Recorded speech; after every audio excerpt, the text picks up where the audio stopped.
All right. Welcome to the first ever Five on the Floor live stream. Ethan Skolnick here with my two co-hosts. We'll be joined probably by a fourth later on, Greg Sylvander.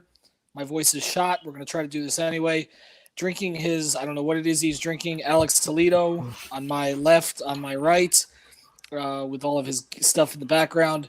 You know him as Tropical Blanket, one of the producers and obviously hosts of the show. And then Alphonse Sidney, who's wearing our hat. I couldn't find one of our hats tonight. Thank you for actually wearing our merchandise. I appreciate that. And I'm wearing a sponsor shirt, Dutch Valley Farms. Wearing the sponsor shirt, I am wearing. Wow. We're gonna see what Alex is wearing. I don't see if you're wearing something appropriate. I'm wearing the Five on the Floor shirt. You can find this on 5reasonsports.com. Go to DV Farms for Dutch Valley Farms, and then he's wearing a Heat issued shirt. What the hell is that? 2004 playoff shirt. Didn't we give you a shirt? You have a shirt. I wear that shirt a lot. Right. I probably should have worn it for the live stream.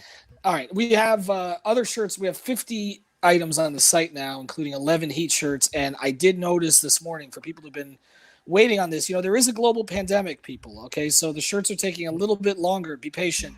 But I did see about 40 shirts go out this morning. So a lot of those Tua shirts are going out. All right. This is the first time that we're doing this.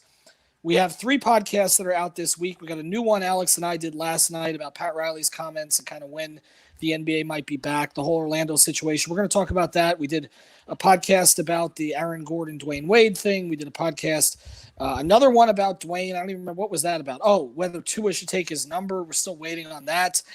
We've talked about The Last Dance this week. I had a Shane Battier hour-long episode that I did alone with him about the big 3 years that's out also. So make sure you check out. I'm sorry I'm wearing a hat, but this is 4 weeks without a haircut. It doesn't look so good when you get to my age. But here, we want you to use the hashtag 5floor. It's easy. 5floor to ask your questions, and you can ask them here on the feed. And we're going to go through everything. We'll talk about the league. We'll talk about the show. We'll talk about the Heat. We'll talk about Riley's comments. We'll talk about Wade. Whatever direction you want to go in. Let me just start with a topic with you guys, and maybe this will get things started. It's 5floor. Alejandro always asks that question. It's not spelled out. So this is 5, like the Twitter account, not like the website. 5floor, the number. Let me go to you guys on this. I posed this question today. If the season ends up resuming with the playoffs in a form like it's in right now in terms of the seeding, where the Heat would be the 4 seed and Indy would be the 5 seed, who did the layoff benefit the most in the Eastern Conference? In other words, if this thing comes back in a month, in 6 weeks, in 2 months without fans, which team do you think benefited the most? I think there's an obvious choice, but I'm curious for you guys' opinions. I mean, to me, I don't know what the obvious choice is, but I said it on Twitter. I think the two that came to my head when I was looking at that poll were the two that weren't on there in the East, which is the Raptors and Pacers. We had discussed how the Pacers, Brogdon and Oladipo were hurt towards the end of the season, and the Raptors had all types of injuries throughout the season to pretty much all their rotation players. And that's a team coming back from the finals, so I think the break is definitely going to serve them and the Pacers the most, in my opinion. Alf? To me, I want to say Philly, but then to me, it's like when they have all 5 guys on the floor, they don't play that well anyway. Exactly. So I don't really see how Philly would be the answer. Toronto is an interesting one, man, because they've played so well and they've been injury riddled. So that's interesting to me. I mean, I think the Heat, just Jimmy Butler having all this time off, Tyler Hero, Myers Leonard, that starting lineup with Myers Leonard and Jimmy Butler is really damn good. So the Heat might be up there as well. But to me, it would have to be Toronto, or like Alex said, the Pacers. Getting Oladipo back is huge. Come on, like that's getting an all-star back in your roster, midseason pickup. I mean, I'm going to go with the obvious answer here because I understand what you're saying, Alf, but the reality is Philly wasn't going anywhere unless they work out the Embiid-Simmons thing anyway, and they didn't have those guys healthy when we went to break. So I actually think you have to look at them. I agree with you about Toronto. To me, the one no one's talking about is what if Kyrie Irving and Kevin Durant found a way to get back? Oh, yeah. I mean, and all of a sudden, Brooklyn's the 7 seed. Were the Nets were in the poll? They were not in the poll. I didn't even think of them. But you left out the 3 best choices. Well, no, I think Philly's the best choice. I actually think Philly and the Heat are 2 of the better choices. Really, over Brooklyn? Well, now that you think about it, I mean, Brooklyn. I don't know where Durant is. I mean, Durant also had coronavirus, although it appears that we never heard anything about that again. So I think that's okay. But could he come back in July or August? I was thinking like September for a Durant comeback, like August, September maybe. I mean, he was supposed to be ready for like training camp. Mm-hmm. I mean, which would have been September, right? He was already playing though. He was already playing before all this stuff happened. We were seeing. Yeah, but that's not an NBA game. That's not an NBA game. I'm just saying that's a long time between now and September. We all know they get worse if they get Kyrie back, so that's not a big deal. Well, that's true. But even with Dinwiddie and Durant, I mean, if Durant was, I mean, they were the 7th seed, right? Toronto was the 2, correct? I mean, Toronto. Mm-hmm. I mean, are the Raptors big favorites over Toronto? Over the Raptors have to go Kyrie combination. They had to go from KD in the finals, and they got lucky that he got hurt. But now, KD in the first round. I mean, it's possible. It's something to think about. But when you talk about the West, what about the Warriors? Well, the Warriors get Clay back.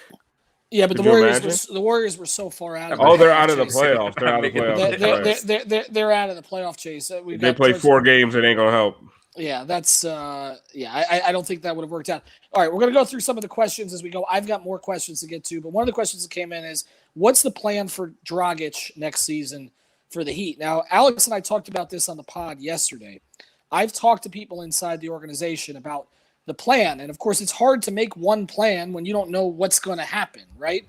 But we do know the salary cap is going to be reduced. They know that also as well. They don't know by how much. What I was basically told was, don't overplay it, because yes, we're going to lose space, but so is everybody else, and so other people will have to adjust. The one thing I was told was, don't necessarily assume we're just going to keep all of our guys because it's the easy thing to do.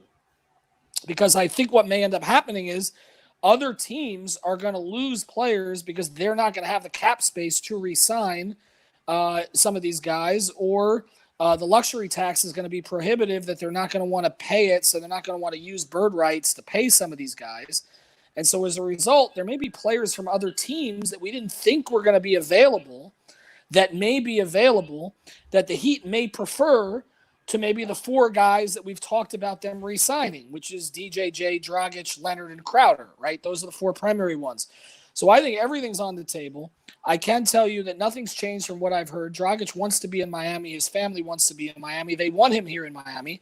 I always felt that he'd get a 1-year balloon payment and then essentially get 2 smaller years after that to finish out his contract, kind of like Wade did, except I guess the opposite of what they had planned for Wade. So I don't think anything's changed in that regard, but I do think we have to look at the 4 guys a little bit differently now. They never got to see the group together, and I think that might change things too. Because they wanted to see it play out, and even Pat said that. And of course, if Pat could do it again, he might not have given Iguodala the $15 million for next year when we may not get to see this season play out. Where do you guys stand on Dragic? What is a number that is appropriate for him? As long as it doesn't affect the cap. I mean, that's a tough one, right? Go ahead. Go ahead, Alf. Go ahead. I mean, to talk about numbers now is really hard to do, right? It's we have no idea what the salary cap is going to be. Before this, if they wanted to give him that 1 year, $12 million or something like that, and just kind of ride this next season out. There's not a lot of guys to pick up this offseason. Mm. That would have been fair, but now, I mean, $12 million. I mean, that could be a huge part of your cap. Yep. So, but the thing is, what we all have to realize is that everybody's in the same situation. Right.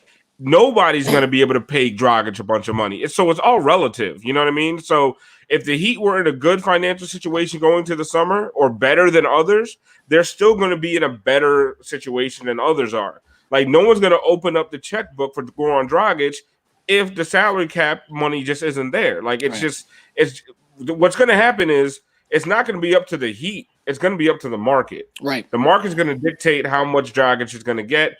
And I feel like the Heat will have the money requisite to re-sign him. And the thing about it, Alex, is too, guys like Gallinari, right, who could have signed a 2-year extension with the Heat, but he wanted 3.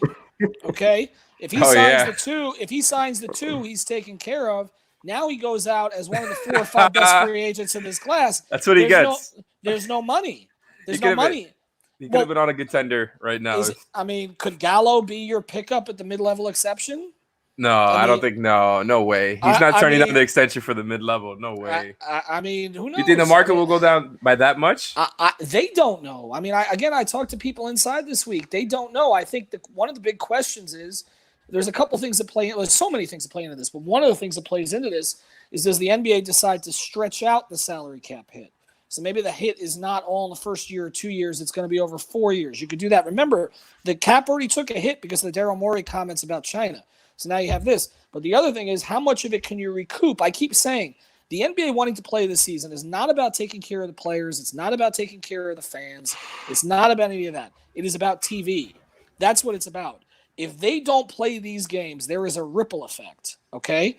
Because you've got ESPN that's part of all these packages, okay? They're already being dropped from a bunch of these packages. They need content. Why do you think it is, and Alex and I talked about this yesterday, why do you think it is that Bob Iger from Disney is the one who's pushing this plan, okay? He's been in on the last 2 Board of Governors meetings. He's their television partner. ABC, ESPN, Disney. So of course he's gonna shadow NBA executive. He is. Well, look, TV runs this. Okay, look at the ratings for Last Dance. Look at the ratings for the NFL Draft. They're up 30%. It's TV and the shoe companies, right? The shadow executives. That's exactly right. So they have this land in Orlando. Alf, you've been up there, right? I don't think Alex has. The Wide World of Sports in Orlando. Yeah. I AAU games with my son. They have the facility for it, man. Absolutely. Like, they really do. And it would be professional courts, super secure. Mm-hmm. They could so really, them, right? It's 3 courts. Yeah, there's three full. Yeah, and it's a super controlled environment, super controlled. Yes. So they could run. They could do tournaments. Could you listen? It's not ideal, but it'd be pretty damn cool, right? Like you could go 3-4 games a day. Like you could have games simultaneously playing at the same time. Summer league. It'd be like it's summer league. Yeah, it'd be like summer league. Yeah. And it's where they should have done it in Orlando, but in Orlando they were always doing it downtown, and then they ended up getting rid of it, moving it to Utah, and then everybody else to Vegas or Sacramento. But to me, Orlando makes the most sense. I hope that's what happens, because as long as media is allowed in, I'm going up. Whenever I don't have my daughter, I'm going to Orlando. I'll come back down here. We should hope for that to happen. You're going to get home court advantage. well, Aaron Gordon gets home court advantage, so he can do his diss track as they're out there, and that's the only chance they have of winning anything significant. But George Miranda, our friend George Miranda makes a good point. Mm-hmm. They also have the facilities right on site. Yep. For them to take advantage of all the hotels and all the accommodations and nice accommodations. Yes. They're not going to be taking. Ethan made a good point yesterday about that there's nothing else to do either. So it's not like Vegas or LA, which are the 2 other reported scenarios. They'd be stuck in Orlando. All they would do is go to a Waffle House and it's one of the worst cities in the country. And where that is, here that place is so out of whack, okay, or out of pocket that when I was up with my daughter and some family members up in Disney about a year and a half ago, I remembered it being different. I remember there being kids' activities there. So we went out there. We took one of the shuttles out there. There was nothing for kids to do because right now it's just the facilities that they have there. They changed it over the past few years so that they could accommodate more teams from around the country, AAU, national tournaments for high school, etc. And it took us an hour to get a shuttle to come back and get us. It is it's remote, okay? It's perfect. You put them in Vegas, we know what's going to happen in Vegas, all right? But is Vegas even open for business? It's going to be. The crazy mayor. It's going to be open for business. The crazy mayor wanted it open already. I just got something where I could go stay at Bellagio for a week for $99 total. Okay. To do what? That's crazy. They're letting you book way in advance. Vegas is going to open. Okay, Vegas is going open, and it's the worst possible place to put NBA players. No use in buying summer league tickets ahead of time, right? I think that's out. But I'll tell you, the Orlando thing to me makes perfect sense. It's easy to get to, also because it's a major airport, and obviously it's going to be far for teams like a Lakers or Clippers. But once you're there, you're there. Right. There's nowhere else to go. Orlando's such a bogus town that's where I saw LeBron get carded. All right, let's get to some more questions. Wow. Let's get to some more questions. 5 floor. Yes, Benjamin says $99 total. The contracting of Rona is free. That's right. Save the rest of the money for the hospital visit. It comes with the sheets. Look, that's not the only thing you can contract in Vegas. So, if that's all you get, that's good. All right. Yeah, you made out like a bandit if you just go home with Rona. I got. What'd you get? I got Rona. Everything else stayed there. All right, let's get to some more things we talked about on the pod today, but a little bit sort of off here. Riley's comments. Paul Pierce went back at them today. I don't know if we saw this. If we were potting tonight, we probably would have talked about it. Which is Paul Pierce doesn't buy Pat Riley's assertion that they're close to a title. I don't think that any of us think they're close to a title.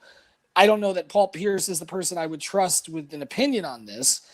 With that being said, we didn't get a chance to ask you, Alf, because Alex and I did the episode last night.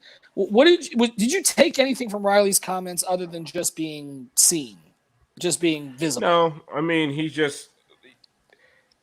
What else is he gonna say, right?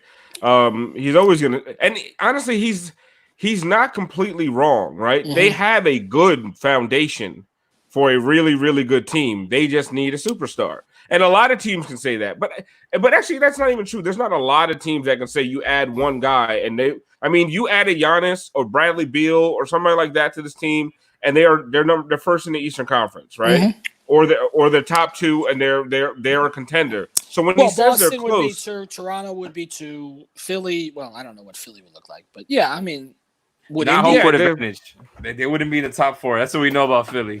Right. Well, that's true. Yeah, Philly can't pay anybody else. But he's right. They're close because one, they have a top 4 team in the East right now. Mm-hmm. Probably could be better if they didn't lose a lot of stupid road games and a couple of bad home games as well. If they didn't lose to some really bad teams, they should be a 2 seed or a 3 seed right now, right? So they're a really good team in the East.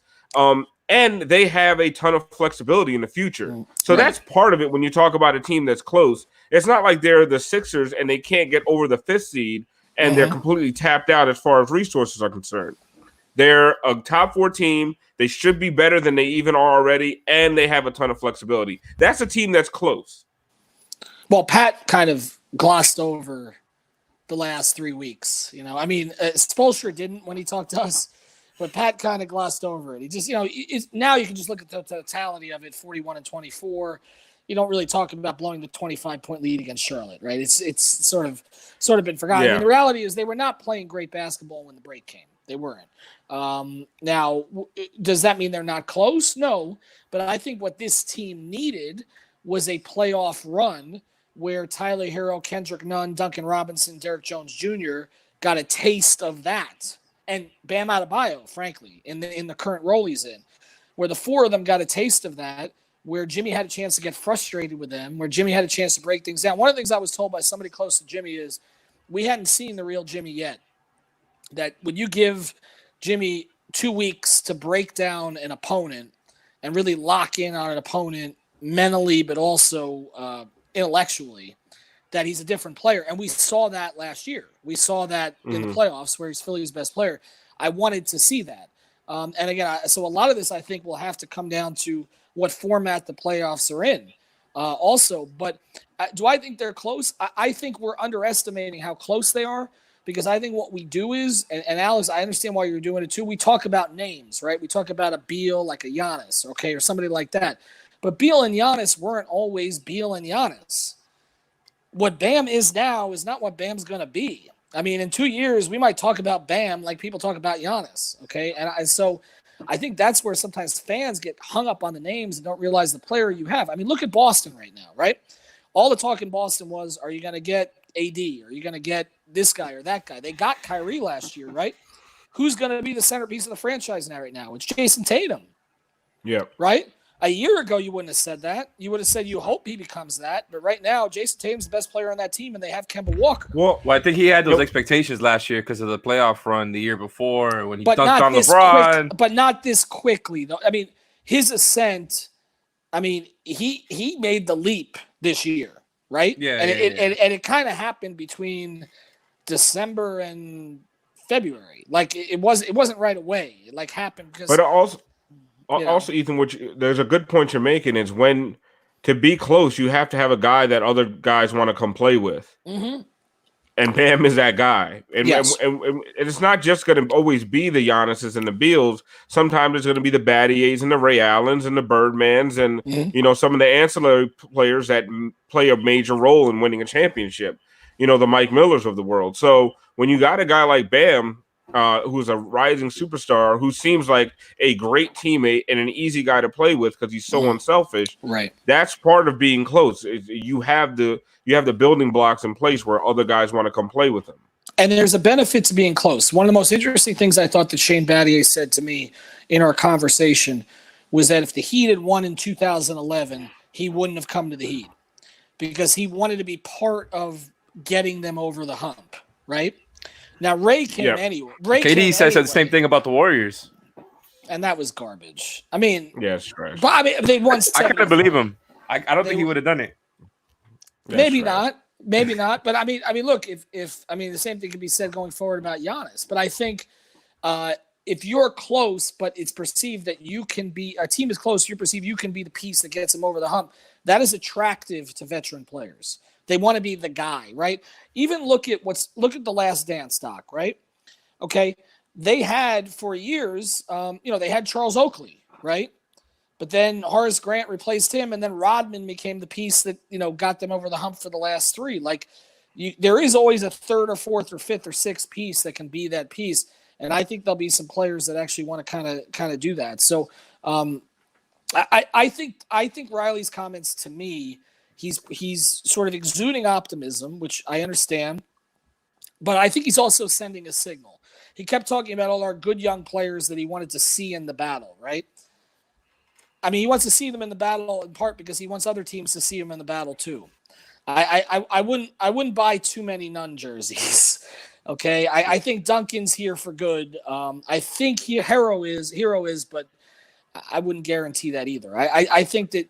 What Pat said about being impatient, and Alex and I discussed this on the podcast, I think he's going to be more impatient now. I think when you see how basketball can be taken away completely out of your control and you're 75 years old, if you have a chance to strike, you strike. I think that's Riley's MO anyway, but I think now even more so. I think he might give up more to get the guy. I don't think this even changed anything. I think he was I think he was ready to pull the trigger no matter what. Probably. I mean, Tyler Hero or Kendrick Nunn might end up being Caron Butler and Lamar Odom. I mean, or Josh Richardson and Justice Winslow. Right, Justice wasn't traded for something bigger though, but Josh, yes, okay. But it was considered a win now move. Or Glenn Rice, and both of them were win now moves. Right, that's true. We appreciate the shout outs from Brazil. All right, we had some more questions on here. I want to pick this up. Thank you, Christian, for saying I agree that Riley is old. We appreciate it. Hopefully you don't say washed on there. Okay, somebody asked this question. Alex says, Wade mentioned it to Curry. I want to ask you guys, it was 2000. I'm trying to scroll up here. 2013 Heat, or I think it's we're talking about the 2017 Warriors. Is that the team we're talking about? Is that with Durant? With Durant, yeah. The team with Durant is unfair. It's unbeatable. I think that he would give him a nice shot. I think it'll be a fun series. The Warriors would be favored, but that Heat team in its prime, I think it would be a nice little series right there. Yeah, the better comparison to me is the Bulls against the Heat. That's the better comparison. The Durant team is unfair. I don't know. Look at that matchup. You got Mario Chalmers versus Steph Curry. You know, Rio's gonna do his part. You got LeBron. That's where you start. KD. That's where you start. Of course, we have the matchup advantage there, and then you got LeBron versus guarding KD. I'm You got okay Bosh with and Draymond. the only one I really don't like is Wade guarding Clay. Clay is gonna average like 30 a game because you already know that that's the type of guard that will give Wade problems. Somebody long and somebody who's just gonna run around screens all day because Wade doesn't want to do that. I mean, why wouldn't he wants you to play in say the passing lanes. Why wouldn't you say the 2012? What the problem with saying the 2012 Heat? They weren't as good as 2013, but No. Wade was better in 2012. That's correct, but not by that much. Wade was better in 2011. I mean, he was somewhat better in 2012. Oh yeah, but in 2011, I mean, there were times he was better than LeBron. I mean, well, including the finals. I mean, not the Chicago series. Actually, the Chicago series he was bad, but the other series, yeah, he was always bad in Chicago or towards the end. But yeah, I mean, to me, the more. All right, let's do this one. Let's do that Bulls team, the last Bulls team, which was a little bit on its last legs against the 13 Heat. So you've got Scotty, you've got Rodman, you've got Ron Harper, you've got Kerr, right? No Armstrong, Luke Longley, and of course Michael. That was your core six, right? And Kukoc. Bosh is getting all of those bigs right out of there. He's getting Kukoc. all of those bigs off the paint. Well, that's probably true. That's probably true. Would Rodman? Yeah, they would have. Rodman would play the 5 these days, wouldn't he? Yep, In he'd be on Bosh. matchup, he'd be on Bosh. Yep. Okay, he would drive. Oh God. He would drive Chris crazy. Roy Hibbert. But then you crazy. take him. But then you take him off of LeBron. But then you'd have Pippen on LeBron. Yes. Jordan and then you on have Wade. Jordan on Wade. Remember Harper. that? You know that meme, the look that LeBron gave when Kawhi came back in the game during the finals? Yeah. That's how LeBron would look when Pippen came in to guard him. Yeah. I mean, but at the same time, 2013 LeBron against Pippen. Yeah. I mean, Pippen wouldn't be able to do much at all. They would actually probably put LeBron on Jordan to close out games. They might. Oh my God. Fuck, man. How did we make this happen? 2013 LeBron was a defending bitch. Like, yeah, let's not forget. He was. I forgot. He should have been Defensive Player of the Year. I voted for Marc Gasol. I've acknowledged that, right? Of what? Oh my God. He knew that season? He knew I did too. He knew I did too. How did you vote for Marc Gasol? I got talked into it by the analytics folks on Twitter. Oh God. There's 2 votes against LeBron that he always knew I made, and he held them against me. I voted for Rose for MVP. That one I would take back too. Wow. Oh my God. I would take back too. Wow. Alejandro, kick him off the show. Alejandro, kick him off the show. I did. Really, dude? Not great. Well, you know what it was? We had some homers on the in the media, and I was really trying hard not to be a homer, I think, and I just sort of went overboard, I think. I mean, I voted for him for everything else, but yeah.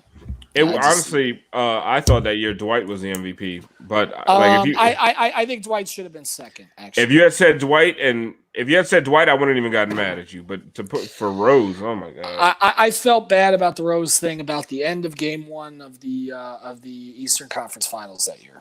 I realized there was no matchup. I watched it and I was like, this is just not and that wasn't an analytics thing. That was actually the opposite. That was, you know what I just realized? That was a I don't know. That was a wins thing, I guess. Yes. The analytics were with Dwight, actually. They were with Dwight and then LeBron. They were with Dwight, yeah. Rose was not up there. The Bulls were basically the first version of that Raptors team that kept getting smacked by LeBron in the conference finals or the second round every year. The Bulls were that, or I don't know, you could say the same thing about the Celtics too, but at least they actually won. The Bulls never won a thing. They were just great in the regular season, and the Heat just I just realized that. They were like the Raptors are the evolution of that Bulls team. They were better than the Raptors though. Oh, no doubt. No doubt. But they just got smacked after. I mean, who were the starters on that team? It was Noah Boozer. Gibson. Taj Gibson was your first big off the bench, right? Oh, and Omar Ashik, who wasn't bad in that role. Dang, Butler. Oh, they had some guys, man. And Butler wasn't on that team. Wait, no, he wasn't. Yes, he was. He got drafted the same year as Norris Cole, which was the second year of LeBron. Oh, you're right. He was drafted in 11. That's correct. He wasn't on the first one. He wasn't. Oh no, they had Ronnie Brewer. They had Watson, right? It was CJ Watson off the bench. They had the bench mob. Right? Yeah. It was CJ Watson. Brewer was kind of part of it. Taj Gibson. I know I'm missing. Brewer played a lot. What's the ball dude that was like a veteran on the veteran shooting guard? Bogans? Yes. Bogans. Yeah, Bogans played a lot. Didn't he start for part of it? I thought he started. I remember him being a part. Korver was on that team. Yes, Kyle Korver was on that team. Heinrich was not on that team, was he? No. I don't think so. Heinrich was gone. No. Heinrich was back. I think he had left and came back. I'll have to check the year on that. Someone could actually go look this up, but yeah, they could. I'm not going to be the one to do it. All right, another question that comes in here again. Use the hashtag 5floor. Why do people act like Curry is better than Wade all time? Because they're 12 years old. Heinrich was on the Hawks that year. Okay, thank you. He did come back though. He came back after that. I think so. Yeah. Is this blasphemous to say that a case could be made? A case can be made, can't it? Yeah. About Curry over Wade? This isn't the Wade Harden argument. This is the Wade Curry argument. That's a Wade fair argument for sure. Curry changed the game. Like what's the argument that he didn't win it? He hasn't won a Finals MVP. Is that the issue? I don't care about that. What I want to see is I voted for LeBron that year. By the way, not Iggy. I voted for LeBron. Wow. I don't think. By then I was okay being a homer. Go ahead. I think a lot of people say that he doesn't play defense, which is stupid. He is actually a pretty good defender for his size and for his position. He's okay. I think he's an above average defender for his size and position. So saying he doesn't play defense is wrong. Like, he plays defense. But to me, it's like, I just feel like it's too early. Like, let's just see it. Like, if he flames out for the rest of his career and it just injuries and, just so far in his career, yeah, I think like he's comparable to Wade as far as all time. But I just feel like we just got to let it play out a little bit more. How many seasons deep is he? I always feel like he's younger than he really is. He got drafted in like 08 or 09. Yeah. He's like 11 seasons deep, right? More or less. Yeah, and the first 2 years, he had the ankle issues. He kind of missed this past year. But he has won 2 MVPs. He should have been. Was he unanimous MVP? He should have been. He was right. He was the unanimous MVP that one. I think he was. And he literally changed the game. Like he's changed the game. Like I think the issue with Dwyane again is that his peak I think matches anybody's, but it didn't last that long. And that's the thing with Steph right now too. Steph is going to have the same. Steph has a 5-year streak that's like almost unmatched, but Wade has some of the same attributes, right? He had from 06 to 11, you could have said he was the best player in the world for. It's a lot of comparisons between the two of them. There are. I think Dwyane at his peak was a better defender than Curry, not late in his career. Easily. They're both extremely underrated passers. Both. Exceptionally underrated passers. I would say Wade's a better passer. Dwyane, I would agree. Curry's pretty good. I know, but Dwyane, come on. I know. And Dwyane has elements to his game that Curry doesn't. I mean, they're such different players. Yeah, Curry can shoot like Dwyane could only dream of. So yeah, but Curry didn't have the athleticism that Dwyane had early in his career. So I mean, again, we can do this back and forth. I think you're right. I think it comes down to what Curry does in the second act now, right? Because it's kind of right now, and Curry, I think, will do really well in the second act. I mean, we haven't really discussed this. It's probably a topic to get into. We're always talking about Giannis to the Heat, or Giannis staying in Milwaukee, or Giannis to Dallas, or Giannis to Toronto. I mean, what if he goes to Golden State? I mean, Curry, Clay, they could dump Draymond. I mean, that team would be better than the Durant Warriors. That's how good I feel about that team. They could draft Wiseman too. Yeah. No. Right? That'll probably go. Are you talking about a straight sign or a sign and trade? Well, for Giannis, they probably do a sign and trade. I think that's why Wiggins is on the roster, to be honest. I think it would have to be Wiggins and that pick that you're referring to, right. And then a bunch of other shit, obviously. But my God, imagine trying to like come up with a defensive game plan for that team. If you play up on the 3-point line, Giannis is going to get dunk after dunk after dunk, or he's just going to be going to the free throw line all the time because they're going to be playing from behind, trying to get to him before he gets to the rim. It's going to be impossible. Or if you try to keep Giannis subdued, like does that mean that you're giving Steph and Clay a little bit more room to work with on the perimeter? That team is impossible to guard, man. I just even if you don't have any Jeff. Adam Silver just needs to step in.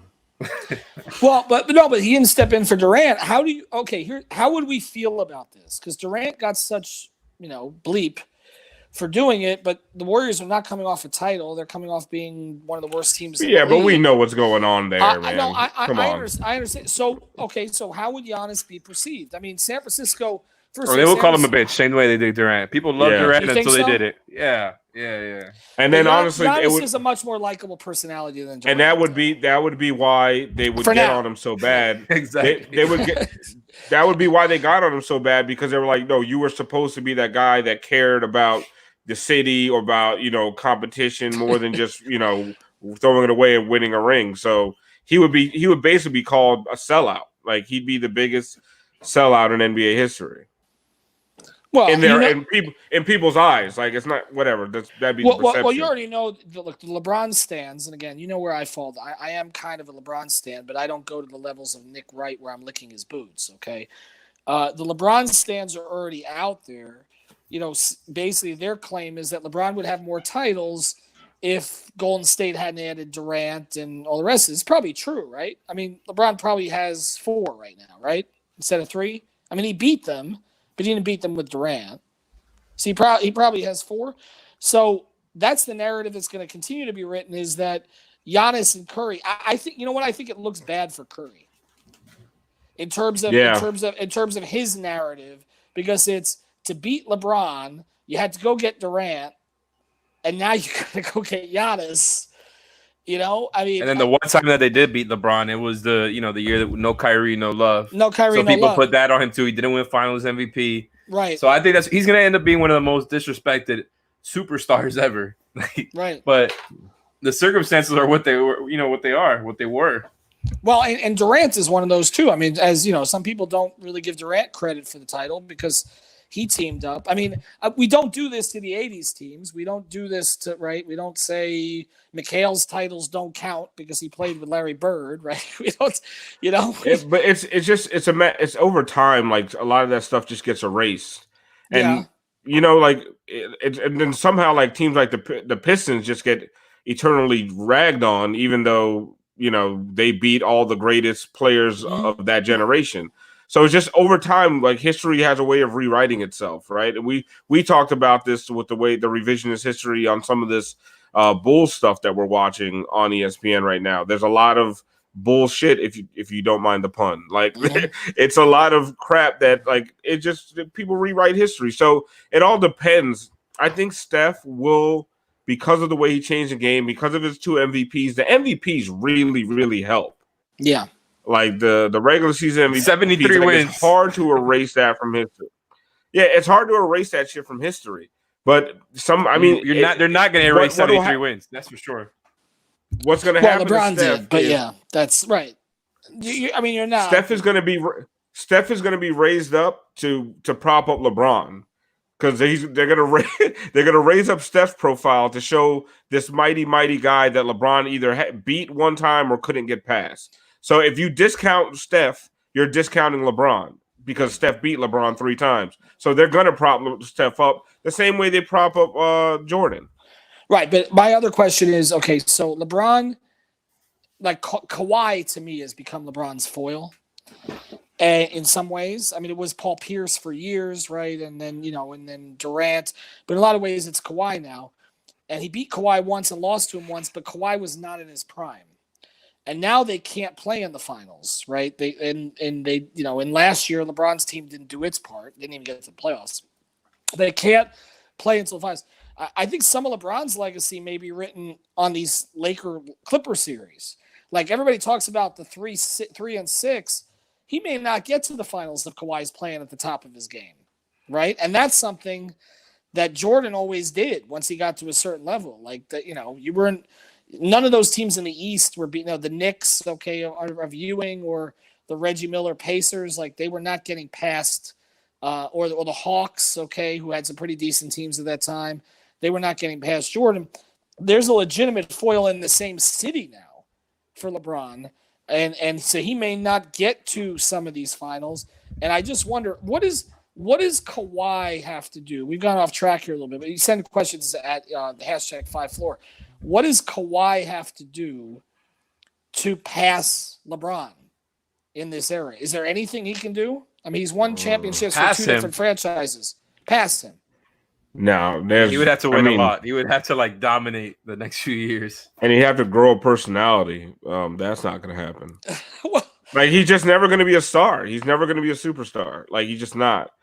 Like no one's going to buy Kawhi's. I don't care. Even if he switches to Nike, like no one's buying Kawhi's. Like I coached kids. No one ever said I want. I'm Kawhi. I mean, you'd hear I'm LeBron. I'm Steph. I'm this. No one said I want to be Kawhi, and they always say Kyrie before Kawhi, and stared at me stoically, like my son would say I want to be Kawhi, but that's because he's just he stares blankly on the basketball court all day, and he's like a machine, he's like a little robot out there. But like nobody aspires to be the robot on the basketball court.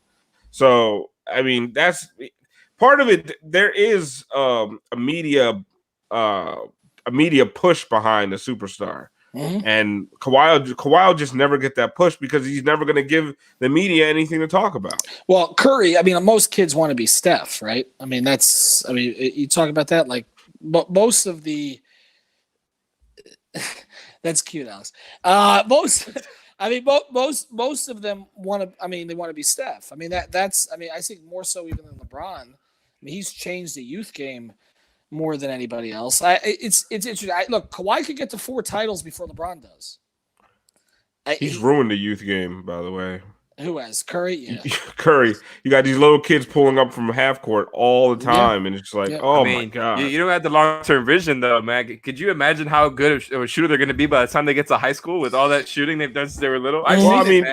You see the Trae Youngs. You see Trae Young. You see all these guys. Yeah, Trae is the first of the post-Curry generation, I think. Like the true, he is, except not the defender. But do you see Trae Young put out or the shooter? He was watching. No, but he'll get there on that, I think. He was watching Last Dance, and he tweeted, I want to win a championship so badly, and everybody's tweet response to it was, get out of Atlanta. That's already. I'm sure Pat already has a sight set on him and trying to get him in their defensive program. Let's close here, unless anybody has any other questions that use the hashtag 5floor. Let's close with some general sort of Heat conversation here. I'm sorry. I was going to say I saw a question before that was about favorite Heat game of the season. Oh, that's I thought that's an easy one. The Tyler Hero game, right? Yes. Yeah, the Sixers. The Sixers game. Right. That's the easiest question ever. But I mean, we all decided that one quick. No, but there was a lot of competition. I mean, they were like 8-0 at home in overtime at one point, right? I mean, not against a great team, but that game against Atlanta where they trailed by 12 with about a minute and a half left. Yeah. Was pretty damn good too. I mean, that team had a certain magic. One of the things I wonder, because they kind of lost the magic as the season went on, and Eric Reed talked about that on our podcast.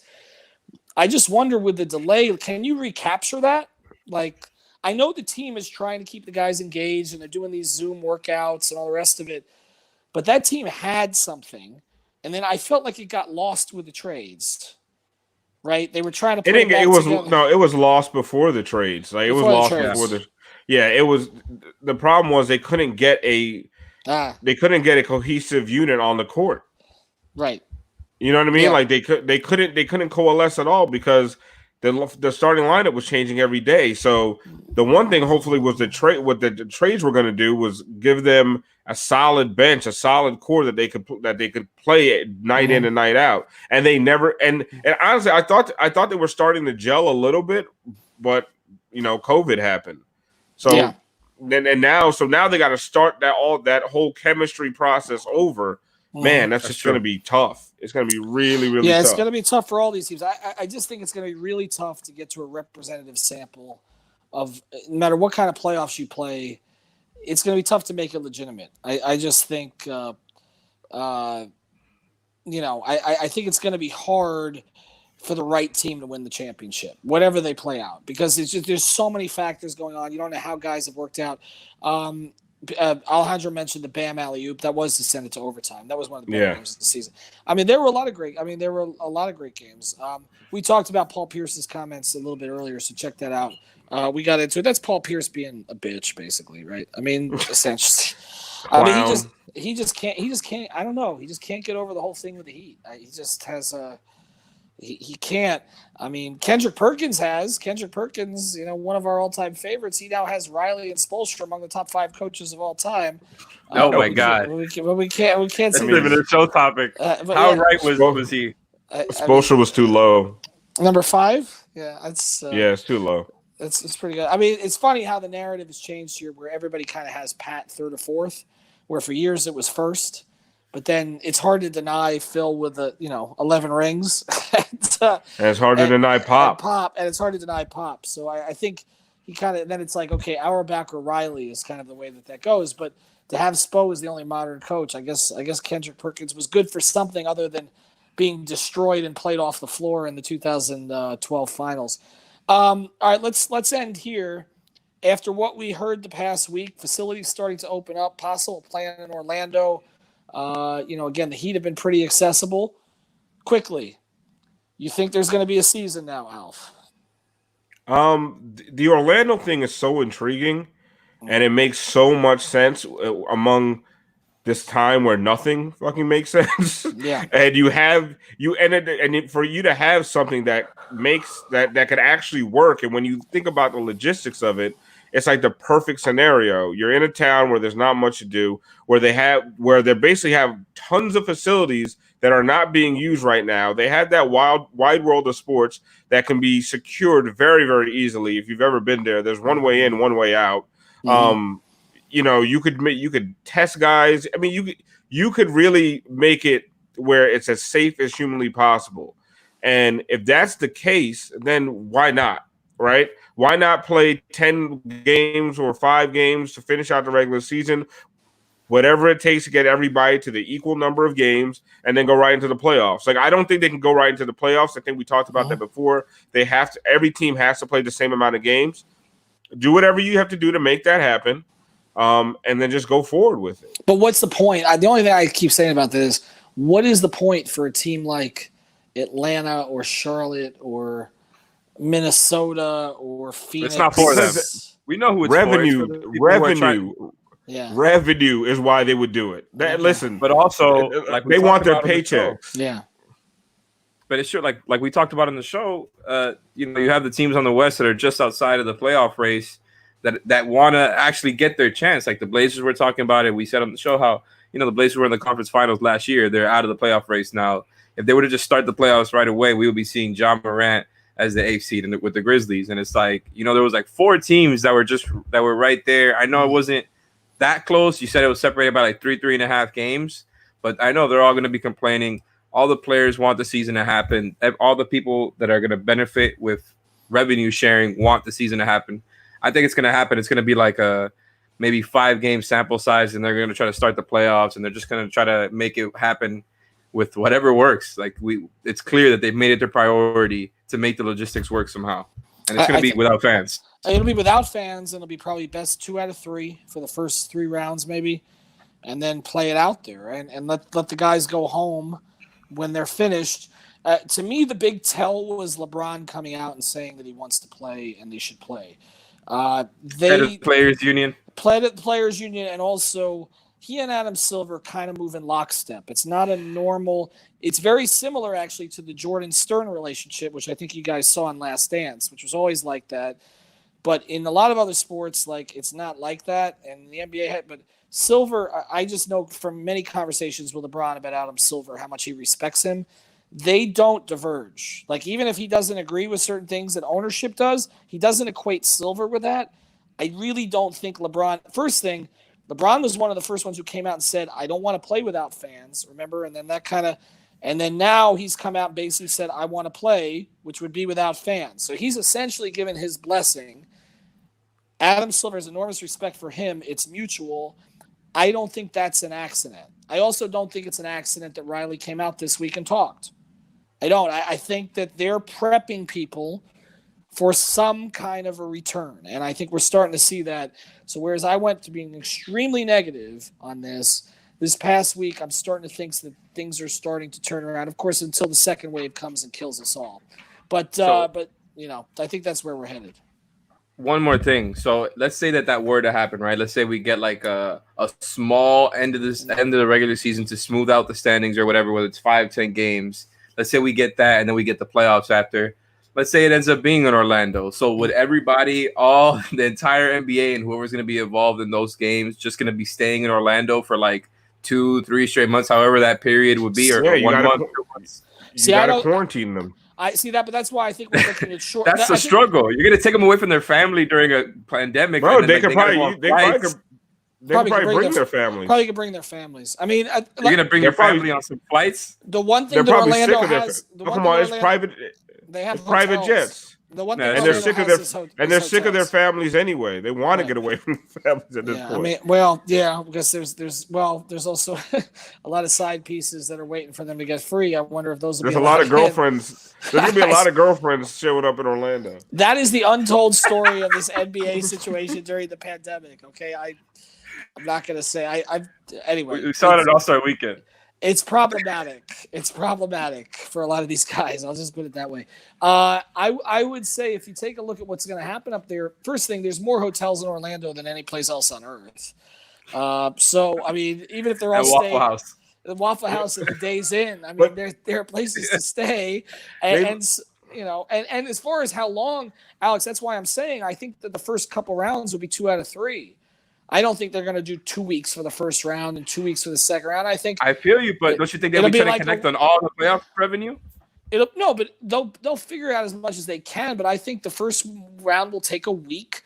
Second round will take a week. The third round, the conference finals might take a week, maybe a little bit longer. Back to backs. And that right. Well, if you're playing 3 out of 5 in the conference finals, you probably could do it without killing them. And then the finals, you go to 4 out of 7, and you play it over 2 weeks. So you're basically there for 5 weeks.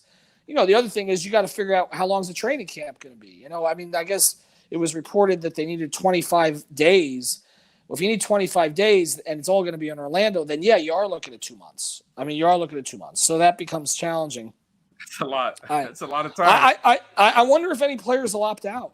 They want to get paid, but I wonder if there's some players that just say, I'm not doing it. I doubt it, but there could be somebody. Not on any playoff team. You won't get it on a playoff team. You won't get on a playoff team. You might get on some of these other teams. Maybe. You might. Ben Simmons is probably out there with a Jenner or something, and he doesn't want to come back. Well, he doesn't. He won't want to travel past 3 feet. He's not with a Jenner anymore. Devin Booker's with a Jenner. She likes light skinned guys. Oh right? Yeah. We talked about that today. I saw that. We're back. Yeah, you're back. We're back, man. I mean, she's dated all light skinned guys, right? Like Blake Griffin, Ben Simmons, Jordan Clarkson, Devin Booker. Look at you. We're missing a couple. I saw it today. Was it Kuzma? Oh, Kuzma. I don't know what he is. Oh, I like that idea. I don't have coronavirus.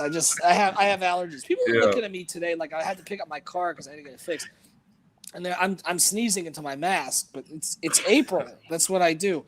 It says your regular NBA players are in Dion Waiters shape right now. Wouldn't it be amazing if Dion's working his ass off during this? Oh my God! Hold on. The Lakers would win the title. And comes back because he makes it all the way. There's going to be some guys who surprise you, but I don't want to see what Jokic looks like. Somebody should Oh my God! Check out what Jokic looks like.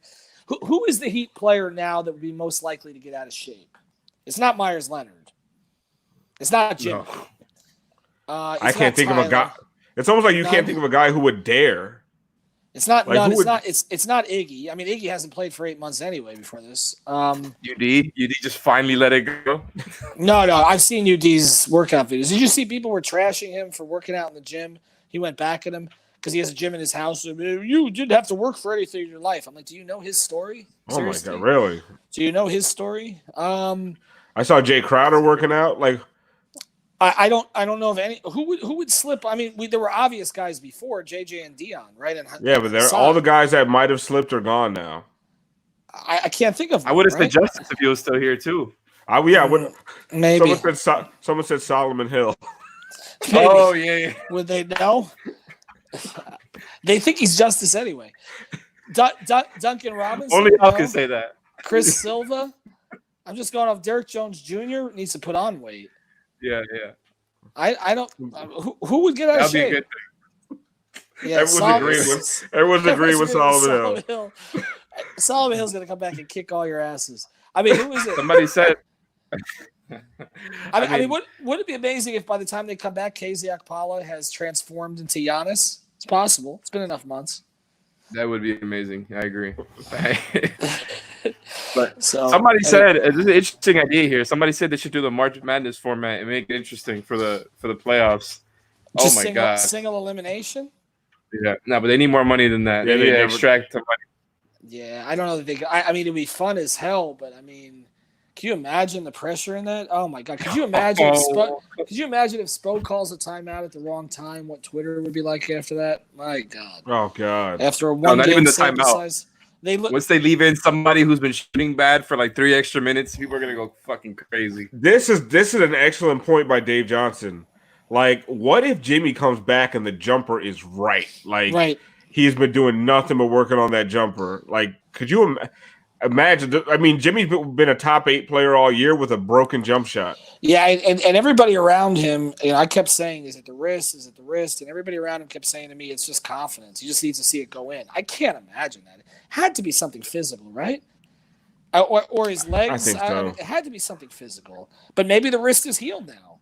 But that's the thing. Maybe he lost the confidence after the whole wrist injury. Kind of shook.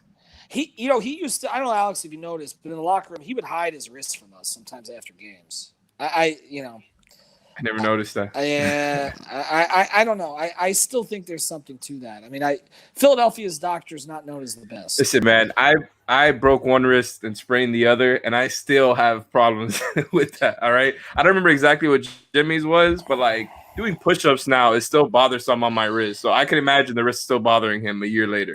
Yeah, and maybe that was 7 years ago, by the way, that I broke my wrist. Maybe that was it. Maybe Bam has been taking 18-footers. Who knows? I mean, we don't know what these guys like that. Back. You know, I like this idea by Cheese 113. 7 seed versus 10 seed, 8 versus 9 single elimination tourney for the last playoff spot. But they talked about doing that anyway. That was before this. That was I'm saying now that tournament makes sense. Now was the time to institute that kind of shit, right? Like it would make. Now was the time to do crazy shit. Like just make a 4-point line for the fuck of it. Like let's go. Like right. Like that. Like why not? Yeah. That's even and let the former players play. Let Bird and MJ get a run in too. Let MJ bust some people's asses. Who do you think right now? Somebody asked me this question. We can close with this because we're at an hour. Somebody asked me, MJ is 54 now, I think. I think he's 54. Does that sound right? He was 50 the All-Star game in Houston. He might be older than that. If you put MJ on a court right now, could he get double digits? No. Could he get double digits? No. He can't make it up and down the floor unless he extended the other side of the floor and cherry-picked. Yeah, that's the only way. Come on, man. I don't know. No. Hey, let's stop. That game is going so fast now, too. Stop with the deification of Jordan, please. Double digits? He can't get double digits in today's game? He can't get double-digit minutes. Are you kidding me? He'd die. I don't know that he needs double-digit minutes. I don't know. That game is moving so fast. It would be impossible for him. Like, Alf, literally, he found it. Like, that was the answer. He has to cherry pick and wait. You get 10 points like that easily. Transition, you just wait at the other hoop. You're just not playing defense, so it's not great. But if you're trying to get to that goal, I mean, you lose 40-12, but you got Michael Jordan 10 points. So there you go. Yeah.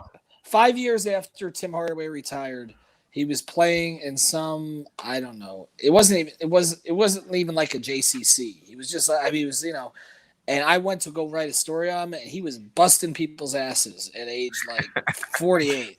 Still doing crossovers, still talking shit. He did it to OJ Mayo, right?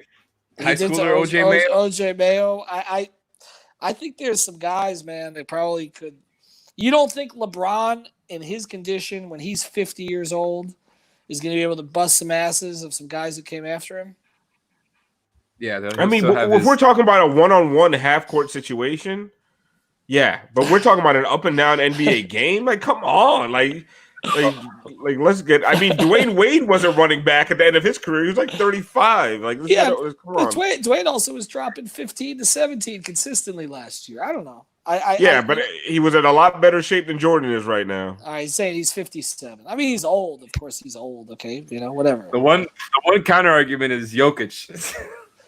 Jokic is out there being a top 10 player with that body, so right. maybe Jordan could be exactly an all-star. Who do you think is in better shape right now? Who do you think is in better shape right now, Jordan or Jokic? Come on. I mean, I'm in better shape than Jokic right now. That's true. We Jokic used should fit into those jeans. Jokic should fit into those jeans nicely.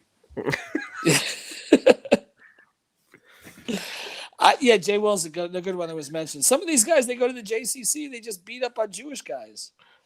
That's it. Although there's not that many Jewish guys playing at the JCC. It's just, it's just the place to go. It's the only place that you can go. All right, check out 5 on the Floor again. 3 new episodes this week.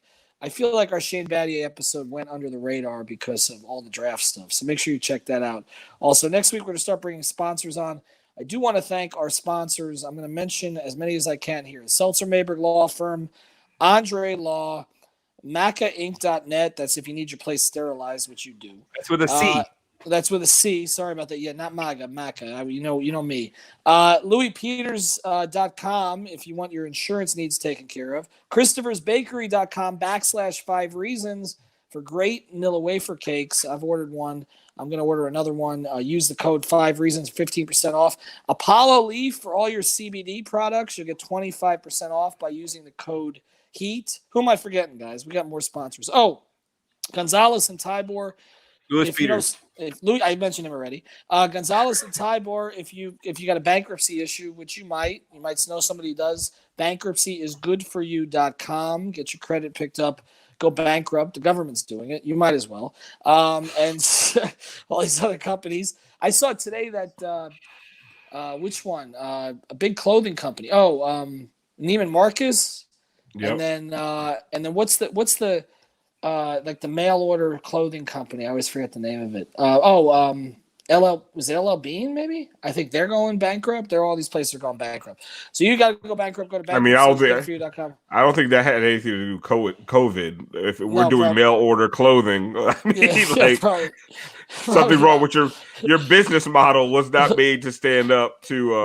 It had nothing to do with the virus. Probably not. DutchVF.com for all of your weed needs.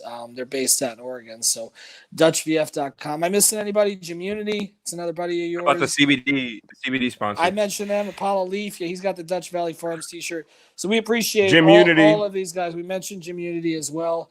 And the Lessons Via Leader podcast, Via Leaders podcast. Check that out. That's kind of a sister podcast of ours. They're in all places you can find us. Go to 5reasonsports.com. 50 products, 11 Heat shirts included. We now have women's sizes and tees as well. So check all of that out. That helps keep us in business. You support our sponsors. Yes, Alf? Check out 5 Reasons to Drink tomorrow night. 5 Reasons to Drink tomorrow night. Kylie Wang, our friend, will be evaluating your Tinder profiles. I think we found out that was a bad idea. We started getting some weird screenshots. We might not do that one anymore. Because our audience can't not be creepy for 5 fucking seconds. God, guys. Please. We're doing that tomorrow night. So that's we're doing that tomorrow night. I don't have my daughter here tomorrow night either, so I'll be drinking. So I'll be moderating this thing, and we're also thinking about doing a drunk brunch on Sunday at 1. Mimosas for everybody. So if you want to be part of that, you can come on. All right, that's it. 5reasonsports.com.